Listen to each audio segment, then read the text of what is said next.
Once upon a time, in the middle of winter, when snowflakes were falling like feathers from the sky, a queen sat sewing at her window, which had a frame of black ebony wood.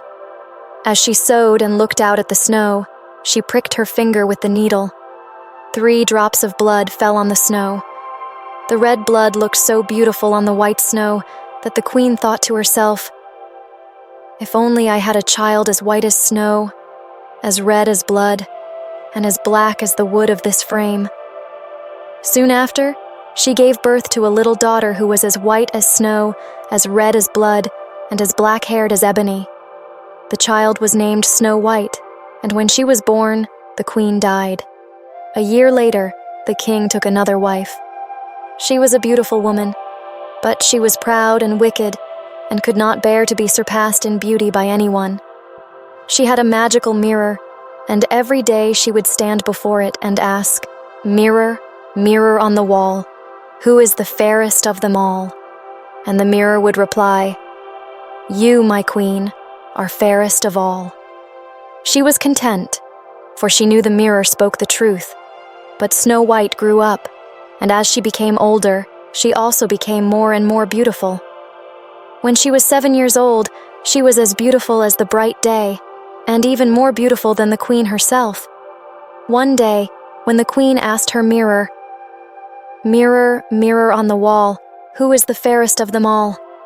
the mirror answered, "You, my queen, are fair. It is true, but Snow White is fairer than you." The queen was shocked and became yellow and green with envy. From that moment on, whenever she looked at Snow White, her heart turned against the girl, and she grew more and more jealous each day. Her envy and pride grew like weeds in her heart until she had no peace day or night. Finally, she called a huntsman and said, "Take the child into the forest. I don't want to see her again. You must kill her and bring me back her lungs and liver as proof." The huntsman obeyed and took Snow White into the forest. But when he drew his hunting knife to kill her, Snow White began to cry and begged him, "Oh, dear huntsman, spare my life. I will run into the wild forest and never return home." Because she was so beautiful, the huntsman had pity on her and said, "Run away, poor child." He thought to himself, "The wild animals will soon devour her anyway." But still, he felt as though a great weight had been lifted from his heart because he hadn't killed her. To satisfy the queen, he killed a young boar and took its lungs and liver back to the castle. The cook was ordered to prepare them with salt, and the wicked queen ate them, thinking she had eaten Snow White's lungs and liver. Meanwhile, poor Snow White was alone in the great forest, and she was terribly frightened. She ran over sharp stones and through thorns, and wild animals darted past her, but they did her no harm. She kept running as long as her feet could carry her, until evening, when she saw a little cottage in the woods. She went inside to rest. Everything in the cottage was tiny but neat and clean.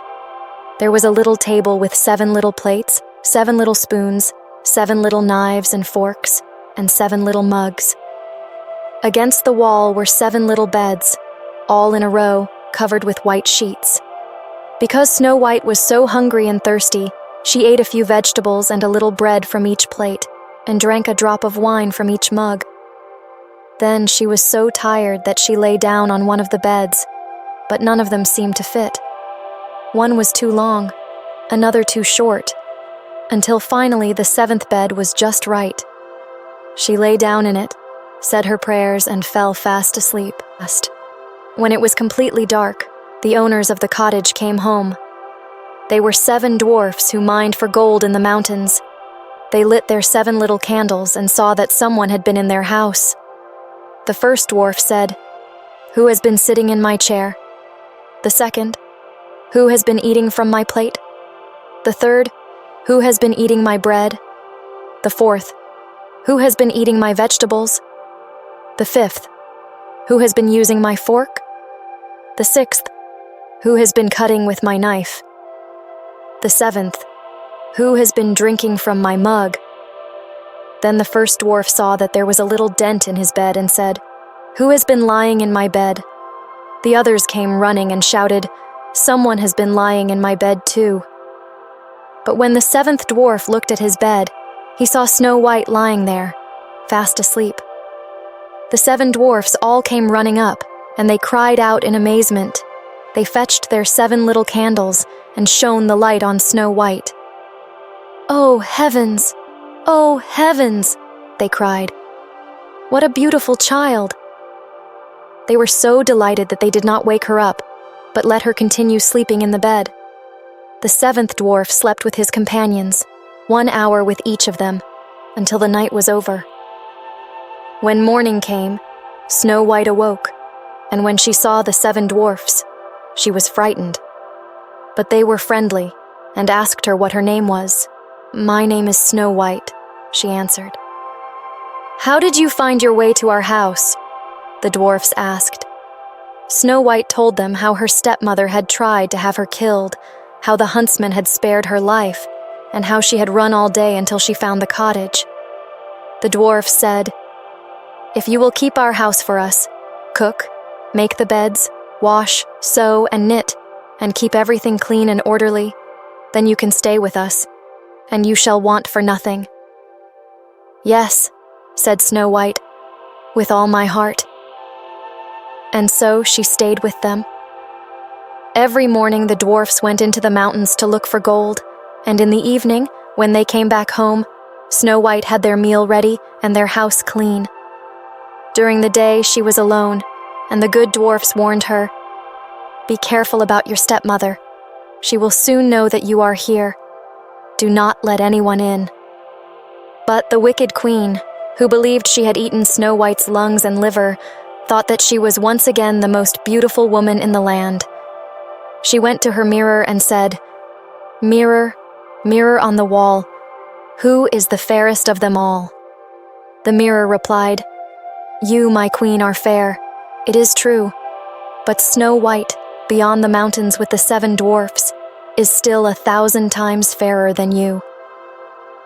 The queen was horrified, for she knew that the mirror never lied. She realized that the huntsman had deceived her, and that Snow White was still alive. The wicked queen was furious and vowed to find Snow White. She devised a plan to kill her herself. She disguised herself in different ways and went to the cottage where Snow White was living with the 7 dwarfs. First, the queen disguised herself as a peddler woman who sold lace. She knocked on the door and called, "Beautiful laces for sale." Snow White peeked out and said, "I am not allowed to let anyone in." "Indeed, my dear," said the peddler woman. "But do look at my beautiful lace. I'll lace it for you. It will be so pretty." Snow White was curious and let her in. The queen quickly laced Snow White's corset so tightly that Snow White could not breathe. She fell to the ground, and the queen left her lying there.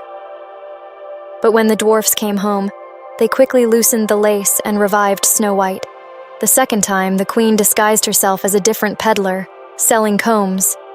She knocked on the door and called, "Comb your hair, beautiful combs for sale." Snow White looked out, and the queen said, "Let me comb your hair with this lovely comb."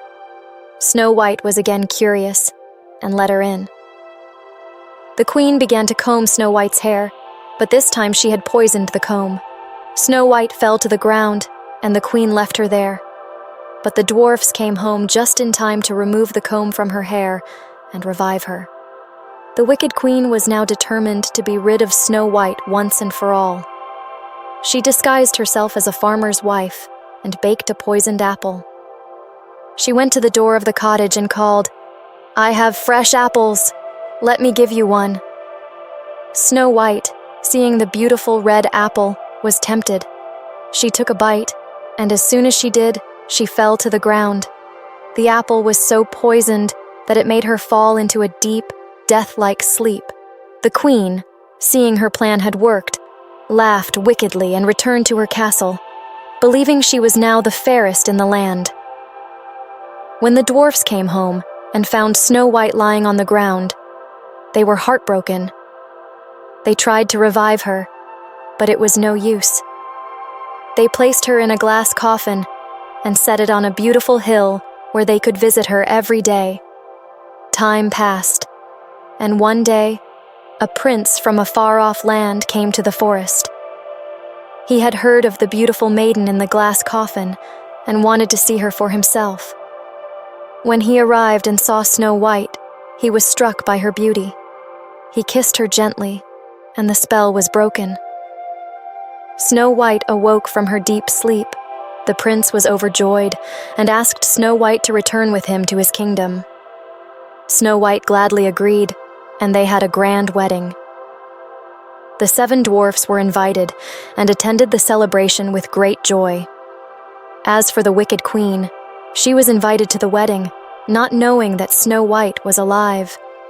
When she arrived and saw Snow White, she was filled with dread. The prince had her taken away, and she was punished for her wicked deeds. Snow White and the prince lived happily ever after, and the dwarfs often visited them, sharing in their joy.